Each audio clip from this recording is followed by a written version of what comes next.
I need you to arrest this man right now. He has refused to let me into his home on 4 separate occasions, 4 times. He is in direct violation of Whispering Pines HOA compliance procedures. Okay, and I will not. HOA President Patricia Caldwell of Whispering Pines greeted new homeowner Marcus Thorne with a welcome packet, a smile, and a demand to inspect the interior of his home within his first week of moving in. She told him it was standard procedure for all new residents. When he refused, she issued fines, sent certified letters threatening legal consequences, and eventually contacted local law enforcement. She claimed he was obstructing community compliance procedures, hoping a police presence would do what for visits and a stack of violation notices had failed to accomplish.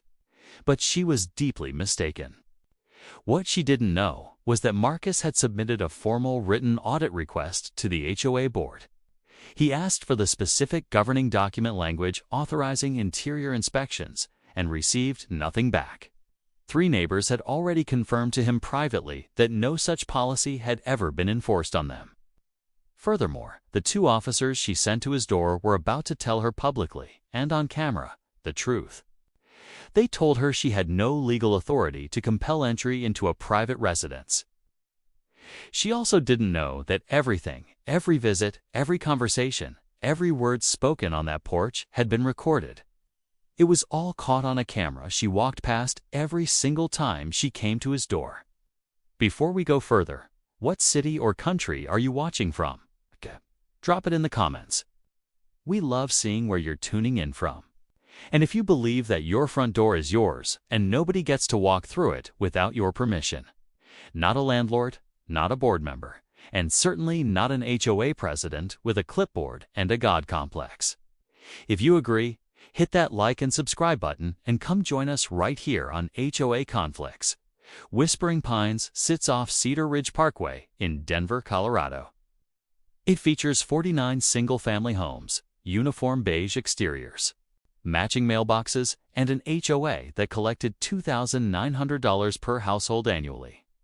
The HOA held its monthly board meetings at the Whispering Pines Clubhouse. They met on Elmwood Terrace every 3rd Wednesday. The community had been run by Patricia Caldwell for 4 years. In those 4 years, she had developed a very specific system for handling new residents. She got to them early, before they had settled in. And before they had made friends in the neighborhood. She made sure to reach them before they knew what the rules actually said and what they did not say. She showed up with a welcome packet, a warm smile, and a scheduling notice for what she called a new resident interior orientation. This was a walkthrough of the home to ensure interior layout met community standards. Most new residents, not wanting to start off on the wrong foot, simply let her in. Patricia had been inside 14 homes in 4 years, using absolutely nothing but confidence and timing. Marcus Thorne was going to be the 15th, but he was not. Marcus, 39, had moved into 8824 Whispering Pines Court on a Friday. He was still unpacking boxes in his living room when Patricia knocked on his door that Sunday. He was a man with an unhurried manner and the kind of steady eyes that came from someone who thought carefully before he spoke. He worked as a senior compliance analyst for a financial regulatory firm in downtown Denver. This meant that reading governing documents, identifying policy gaps, and recognizing when an authority figure was operating outside their sanctioned boundaries was not a skill he had to develop for this situation. He already had it. He opened the door, listened to Patricia explain the interior orientation with her practiced warmth, and asked her one question before she finished. Which section of the Whispering Pines governing documents authorizes the HOA to inspect the interior of a privately owned residence? Patricia told him it was standard procedure for all new residents. Marcus told her that was not what he asked. Patricia smiled tightly and said she would follow up in writing. Then she left. Marcus went back inside and opened the Whispering Pines HOA governing documents on his laptop. It was a public document available on the community portal. He spent 45 minutes going through all 39 pages. He was looking for any language authorizing interior home inspections. He found absolutely nothing. Not a clause, not a footnote, not a passing reference. He closed the laptop, went back to unpacking, and waited for the follow-up in writing that Patricia had promised. What arrived 3 days later was not an explanation. It was a formal violation notice. It included a $250 fine for non-compliance with the new resident orientation policy payable within 14 days. Patricia had signed it herself in the same blue ink she used for everything. Marcus photographed it front and back, created a folder on his desktop, labeled Whispering Pines HOA, and submitted a formal written request to the board. He asked for the specific bylaw number and the exact governing document language that authorized interior home inspections. He sent it via certified mail to the HOA's registered address on Elmwood Terrace and kept the receipt. Then he called his neighbor across the street. Her name was Dorothy Gallagher, a retired librarian in her late 60s who had lived at 8823 Whispering Pines Court for 9 years. He asked her, as casually as he could manage, whether she had ever been asked to submit to an interior home inspection when she first moved in. Dorothy was quiet for a moment. Then she said yes. Then she said she wished someone had told her she could say no. Marcus thanked her, went back inside, and picked up his phone. He had one call to make, and it was not to the HOA. The board never responded to Marcus's written request. Not in 14 days, not in 30 days, not ever. He sent a second certified letter asking the exact same question. "Show me the specific bylaw that authorizes interior home inspections," he wrote. That one also went completely unanswered. 2 certified letters, 2 delivery confirmations, 2 complete silences from a board. They apparently had no answer because there was no answer to give. Marcus added both delivery receipts to the folder on his desktop and kept going. Patricia came back on a Thursday evening. This time she brought Arthur Sterling beside her. He was an HOA board member and a longtime loyalist. He was a man whose entire contribution to every board meeting was nodding at whatever Patricia said. He seconded whatever she proposed. Patricia told Marcus that the board had discussed his refusal. She said they had unanimously agreed that non-compliance with the orientation policy was a serious matter. She claimed it could affect his standing in the community. Arthur simply nodded. Marcus asked them both, standing right at his open door, to show him the governing document language that authorized the inspection. Patricia said the policy was established community practice and did not require a specific bylaw citation. Marcus told her that established community practice was not the same as a legally enforceable rule. He stated that until she could show him the specific language, he would not be allowing anyone into his home. He closed the door. Arthur looked at Patricia. Patricia looked at the closed door. Neither of them had anything useful to say. The second fine arrived the following week. It was for $400 this time. It included a note stating that the original $250 remained unpaid and that the balance was $650. The combined balance was now subject to a late fee. Marcus photographed it, added it to the folder, and called Lawrence Reynolds.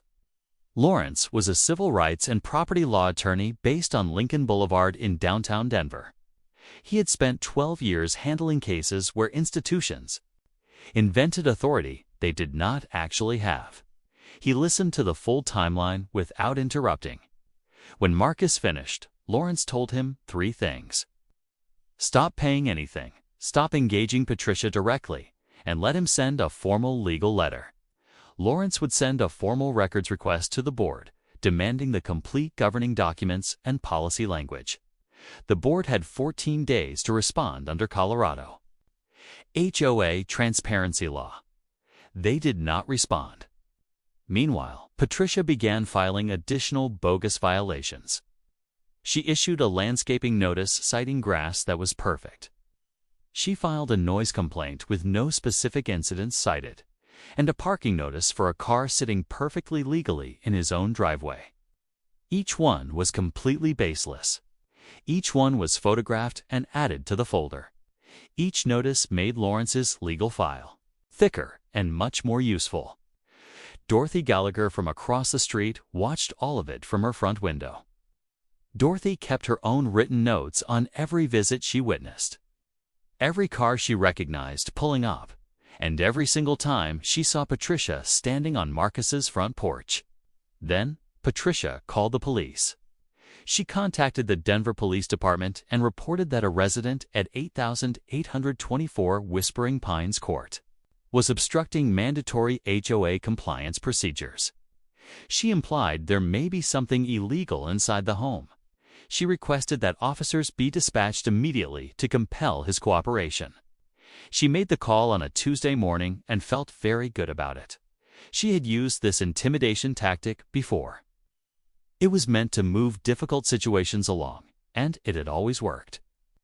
She had never once stopped to ask herself, what would happen if the resident she was using it on was better prepared than the others had been? Marcus was considerably better prepared. 2 officers from the Denver Police Department arrived at 8824 Whispering Pines Court at 11:23 a.m. on a Tuesday. Marcus opened the door before they even knocked twice. His driveway camera had already shown him they were coming. He stepped onto the porch, greeted them calmly, and asked how he could help. The officers explained that a complaint had been filed by a community representative.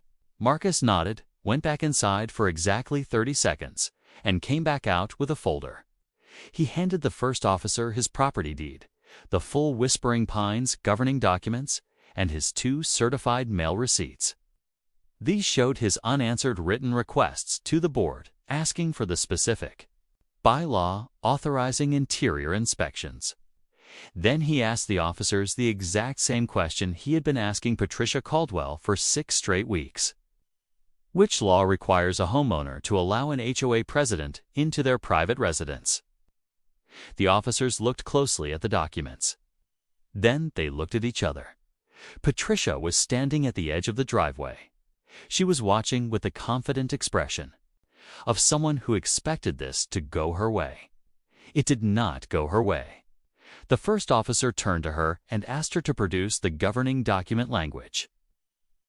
Patricia simply said it was established community practice. The officer asked again for the specific language. Patricia said the board had approved the policy. The officer closed the folder and handed it back to Marcus. He told Patricia directly that they could not compel a homeowner to allow entry into a private residence, not without a warrant or hard evidence of criminal activity. He stated that this was a civil matter entirely outside their jurisdiction. He added that filing a police report to resolve a neighbor dispute over interior decoration was not an appropriate use of emergency services. Dorothy Gallagher watched the whole thing from her front porch at 8823. She wrote down every word she could hear in the notepad she had started keeping 3 weeks earlier. The driveway camera recorded the rest. Patricia drove away in a huff without saying anything further. Lawrence Reynolds filed suit the very next morning, the day after the police visit. The case he brought was comprehensive and completely cold. It included fraudulent issuance of HOA fines for a non-existent policy. It included harassment through repeated unwanted visits to private property, misuse of emergency services by filing a misleading police report to coerce a homeowner. It also included invasion of privacy. And finally, an abuse of HOA authority through a pattern of targeting new residents with an invented inspection policy before they knew enough to refuse. That last count was the one that opened everything up. Marcus was definitely not the first victim. Lawrence subpoenaed the HOA's records and pulled the full list of new residents who had moved into Whispering Pines over the previous 4 years. 14 households. 14 interior inspections conducted under a policy that had absolutely no legal basis in any governing document the HOA had ever filed. 14 homeowners who had opened their doors because they did not know the truth. Every one of them was contacted by the law firm. Several eagerly came forward. The case quickly stopped being a single homeowner dispute and became a clear pattern of systematic abuse that the Colorado court took very seriously.